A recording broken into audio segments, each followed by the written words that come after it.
2026-এর first বিয়ে বাড়ি, চলো রেডি হয়ে যাওয়া যাক। তো আমি এই লেমন গ্রিন কালারের স্যুটটা পরে নিয়েছি, আর তোমরা জানিও আমাকে আর আমার মাকে কেমন লাগছে। আর কথা বলতে বলতে কিন্তু চলেও এলাম। আর বিয়ে বাড়িটা না খুব সুন্দর সাজিয়েছে, আর এটা হচ্ছে আমাদের ব্রাইড, খুব সুন্দর লাগছিল। আর আমার মাকে তো খুবই সুন্দর লাগছিল। আমাকে কেমন লাগছিল তোমরা জানাতে পারো।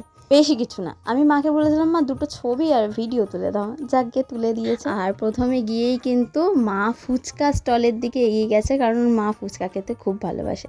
তারপর একে একে অনেক কিছুই স্টার্টার খেয়েছি, সেগুলো আর বললাম না। এত কিছু স্টার্টার খেয়ে কিন্তু পেটটা পুরো ফুল হয়ে গেছিলো, তাই একটু জিরা সোডা খেয়ে নিলাম। খেতে কিন্তু টেস্টি ছিল। মাকে আবার ডেকে এনেছি, মা একটা অন্তত ছবি ভালো তুলে দাও। যাই হোক, আমি বিয়েবাড়িটা ঘুরে ঘুরে দেখছিলাম, খুব সুন্দর সাজিয়েছে। আমার না জামাটা কালারের সাথে ব্যাকগ্রাউন্ডের মানে কালারটা খুব সুন্দর ম্যাচিং হয়ে গেছিলো, ওই জন্য বারবার নিজেকেই দেখে যাচ্ছিলাম। আর মা এখানে বলছিল আমার কটা ছবি, দেরি করিনি। তারপরে অনেকটা যেতে হবে, তাই জন্য খেতে বসে পড়েছিলাম। পোলাও, মাটন, ফিশ ফ্রাই, সত্যি কথা বলতে আরও অনেক কিছু ছিল। তো সেসব খাইনি আর সেসবের দিকে যাইও নি। আমার যেটা ভালো লাগে আমি সেটা দিয়েই খেয়ে নিয়েছি। আর তারপরে দুটো আইসক্রিম আর পান খেয়ে বাড়ি চলে এলাম। দেখা হচ্ছে অন্য একটা ব্লগে। টাটা।